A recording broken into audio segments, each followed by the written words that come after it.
Every night I come home, strap myself into the electric chair of your company and flip the switch with, "How was your day?" Our bedroom is a deserted summer playground.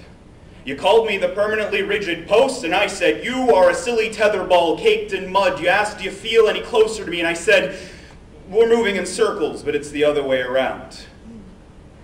Our time together has been a filthy lizard. 2/3 careless tongue and the rest a severed tail we lost while trying to escape. Side by side, we are a well-made chandelier, fragmented pieces of semi-opaque glass, carefully held together by a single golden band. Imagine the disaster gravity would cause if we lost the one thing keeping it together. I feel like the light bulb sometimes. I get turned on only to be turned off again. Do you ever feel like the light switch because your face often reminds me of one? Your face is a filthy lizard. Your face is a busted bathroom sink. Each eye a leaking faucet. The dripping keeps me up at night, and I would fix it if I could. I am the left-hand wrench. I am the right-hand hammer, frozen mid-arc, and I would fix you if I could, but I know nothing of being a plumber. Sometimes you tell me you think you're going crazy, and I think you're right. Sometimes I confuse us for an opera, but then I realize there aren't many people with lungs strong enough to sing an aria. Sometimes you knock the wind out of me, claiming to enjoy the sound of porch chimes jangling, and I want to buy you a kite for Christmas. If you're going to knock the wind out of me, you may as well make the most of it. We fight because I cannot lie to you, because you know when I'm lying. There's something transparent in opera where everything is obvious to a room full of people.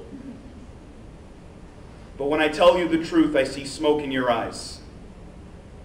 Crawling up from the chimney in your throat, pumping up from the factory in your gut. You do not burn as other people burn, catching fire like the last straw-filled scarecrow standing in the dry heat of an Arizona desert. You're silent, no crackle, no spit, no hiss, no pop, just silent. I've seen you on the weekends. And I cannot lie to you. It's a lovely bra you're wearing today. It's not a bra, it's a harness. You use it to drag around a patchwork parachute made of ripped linens. I've seen you on the weekend sewing it together, but you're not going to get very far using someone else's bed sheets. We fight because I cannot lie to you. But I don't know how else to live, so every night I come home looking for a love seat, looking for a place to rest, but all I find is an ugly chair made of splintered wood and blackened metal wires. See, since my youth, I had a vision to change humanity, but then a truth brought inquisition that would rearrange the man I'd be. Man, I grew up adoring hip-hop, exploring Big and Pac. My first CD at 11 was a pity, No Way Out. But now I see the way to heaven isn't Diddy, and I won't stray with doubt. Man, I once used to love rhymes that were quicker like Bone Thugs, through hard times and sipped liquor, on top of being alone on drugs. Man, I used to look up to Eminem, matter of fact, emulated. But now I know the Lord, and I am in Him, and I've been elated. Ever since I got a glimpse and found the Prince of Peace, who gave me a whole new lease on existence. Only this one never ends. But I'm only one instance, now the sun extends. Ultimate unconditional thirst extinguishing agape. But by doubt you will run from a visional burst, extinguishing God's way. Man, I used to walk with Jesus when I heard what Kanye said, but then I talked with Jesus, and it occurred that Kanye just said. But I don't want it to be and I said. I want to look back and say that I did. See, since my youth, I had ambition to change humanity.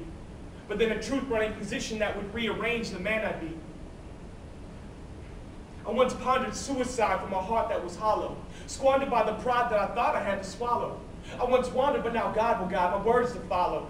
Through with my action, now resting due to the satisfaction of realizing this need of access between preach and practice.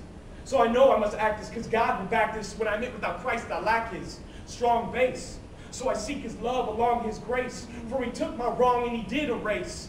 So I might awaken this dawn, but man, I'm not from this place. So I must ignore the devil's lie and excursion, not even explore that rebel and deny perversion, knowing in Him I'll endure, a head level deprived from diversion. See, my youth, I did search for truth, but in flesh I didn't see translation, I was in sin, but I had to first become a fresh creation in Him.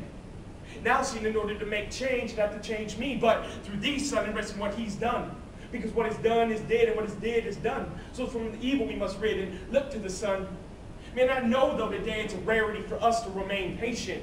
But if we do, we'll grow in clarity, it will be adjacent.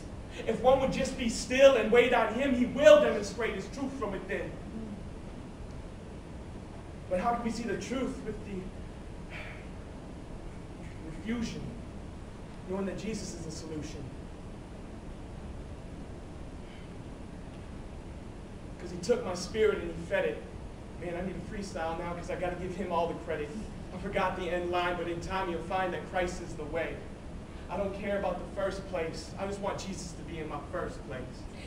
I try to fill the hollow spots with pits in my stomach, building walls mortared with trust issues, abandonment handprints and finger paint smeared across my childhood.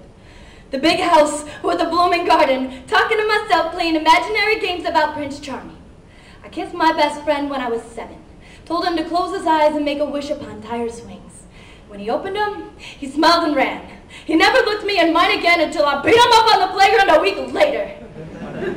And one of my first memories is of my father crying.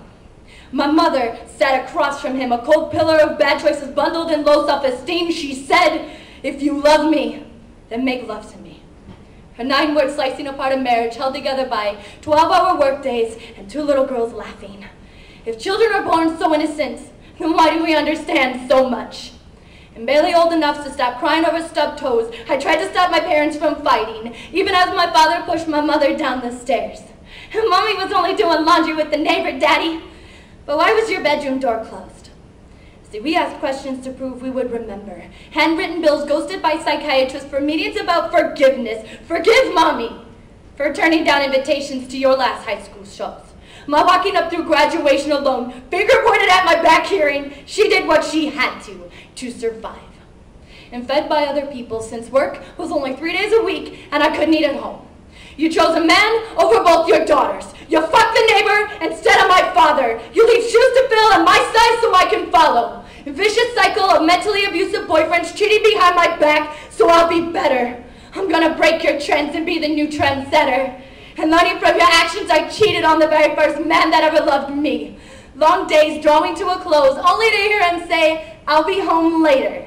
But hey, I stopped waiting. Stopped thinking I'd find an envelope in my post box with just enough Band-Aids for bleeding stubbed toes that have never healed. I wanna love so much, but no one can feel it. The fortress around my heart, unbreakable, letting no hurt in and no love out. You had 2 little girls, and one still misses you.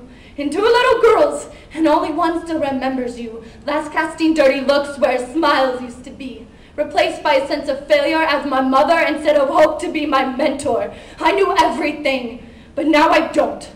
And so ask me why am I still trying to forgive you? Ask me why I still wish that you knew me. I'm growing into the woman that I know you should have been, subconsciously refusing to have such low self-esteem that it comes off as arrogance, that I'm so elite that even your God could never train this that you love so much, and this that was once your little girl picking flowers in your garden, singing her lullabies, even though you made up the words. And these are the fragmented pieces of my childhood, and remembering them is the only thing that keeps them strong.